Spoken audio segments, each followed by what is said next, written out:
Welcome back. I hope you've recovered from our lectures on Freud. I'm actually going to make some concluding remarks about Freud in this lecture. But what we're going to cover overall in this lecture is personality. And personality is your characteristic way of being. So you can think about him as Snow White and the Seven Dwarfs, right? Each dwarf had a particular trait. Sleepy was sleepy and grumpy was grumpy. That's personality. It's not, I feel grumpy this morning. The question for personality is, what am I most of the time? Am I mostly grumpy most of the time on most days? So first we'll wrap up a little bit with Freud. Then we'll talk about personality psychologists who are the exact opposite of Freud, the humanists. I'm going to talk about a few concepts from social cognitive approaches to personality. Then we're going to talk about the big five personality traits. And then in the final segment, we will discuss ways that psychologists measure personality. But let's finish up with Freud first. Now, Freud was amazing. During his lifetime, he was the only one who thought that personality had anything to do with childhood experiences. And we know today, from our discussions of attachment, that what happens to us as children really does set the stage for a lot of who we are as adults. So Freud got that one completely right. Well, the general concept. Freud did not talk about the role of society or culture in shaping individual personalities. I don't know if he planned to do it and didn't live long enough to do it or what, but he never did. And Freud's theories come entirely from case studies, so actually his experiences with his own clients, and his observations from his own family. So there's no experimental data that Freud collected when he was talking about or developing his theory of psychosexual development. So without experimental data, it's hard to know how much of his theory, if any of it, generalizes beyond Vienna in the early 20th century. Freud's theories were pretty pessimistic, right? They were pretty negative.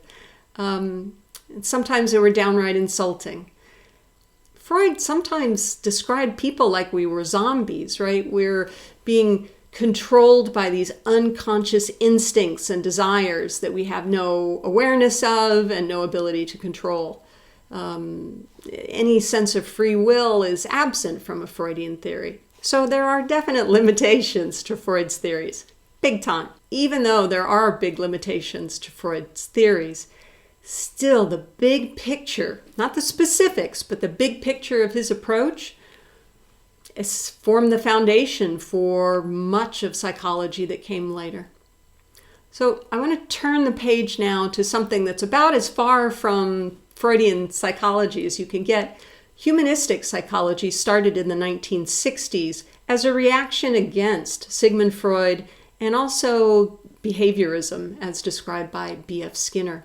And the humanists focused on the whole person and really emphasized what is our potential. What makes us each unique? What makes us creative?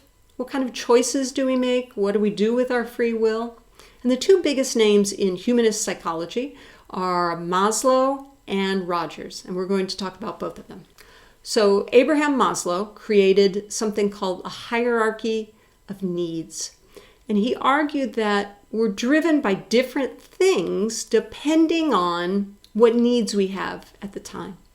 You're going to see this pyramid-shaped hierarchy in a minute, but for now I'll just tell you at the very top of the hierarchy is self-actualization. That is, Maslow believed that we have part of our drive is to become the best version of ourselves that we can. However, Maslow argued that we have a lot of needs that we need to satisfy first before we can become the most fulfilled and realized version of ourselves. He argued that there's two kinds of needs that motivate us, that drive us. The first one is deficiency needs. And deficiency needs are needs that are biological or psychological, And we have to get them filled. We have to fill these needs if they haven't been filled so far. So, for example, with humans, what's a big need? Food, right? We have to have food. We also need safety. We need a roof over our heads. We need to feel loved and appreciated. And we also need to feel good about ourselves. So those are the deficiency needs in Maslow's model. And then there's the growth needs. And the growth needs are, our need for beauty, our need for social justice, our self-awareness. All of that is sort of like the cherry on top. It's the drive that we have after all of our deficiency needs have been met. So here's the hierarchy. Again, at the very bottom is the need to satisfy hunger and thirst. So Maslow is basically arguing, if you don't have food in your belly and enough clean water to drink, then none of the other needs in the world really matter. You have to take care of those first. Next, he had safety needs. You need to feel like you're in a safe and secure environment. And if you're not, that's a need that you need to satisfy right now. Nothing else really matters. After that is a feeling of belonging. Do you feel loved? Do you feel like you fit in, like you belong? If not, then Maslow would say, okay, that's the need that's driving you right now. If all three of those needs are satisfied, then it's self-esteem. Do you feel good about yourself? If not, then that's where your focus is. And if all of those deficiency needs are met, then the cherry on the top is the need for self-actualization. Maslow argued that we are driven to become the best versions of ourselves and to fulfill our own unique potential. It's a very famous pyramid, so you need to understand the concepts behind it. Carl Rogers is another very famous humanistic psychologist, and he put out a number of really interesting ideas. One of them is unconditional positive regard. And basically that boils down to the importance of accepting other people for who they are. And for Rogers, one of the most important things you can do for another person is to accept them for all their imperfections, to love them and accept them. So what you really hope to get from your parents is this sort of genuine acceptance of who you are and empathy for your feelings, the ability to understand the situations that you're in. Another key idea in Rogerian therapy and philosophy is this need of self-regard. That is, what do you feel about yourself? What do you think about yourself? For Carl Rogers, the thing that drives us is a need for self-actualization, to become, again, the best version of ourselves. Now, you can see that this is entirely different from Freud, who argued that what we're driven by is, my worry about where my penis went, right? This is as different as it can get. So what Rogers argued we need to do to become our best selves is to think about, okay, what is the ideal version of myself? And he called that the ideal self.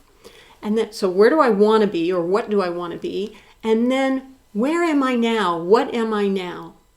And then the difference between those two, that's where you need to work. If what you want and what you have is close together, then Rogers would say that you have a good positive self-concept, that you feel good about yourself because you are like you want to be. Now, Rogerian therapy is really different from Freudian therapy. Rogers argued that people, he didn't really call them patients, really he called them clients, and he called his style of therapy client-centered therapy, that it's up to the client to direct where therapy goes. So if you think about Freud, Freud was the one who pushed the patient in one direction or another. Rogers said that's absolutely inappropriate, that each person knows what they want more than anybody else.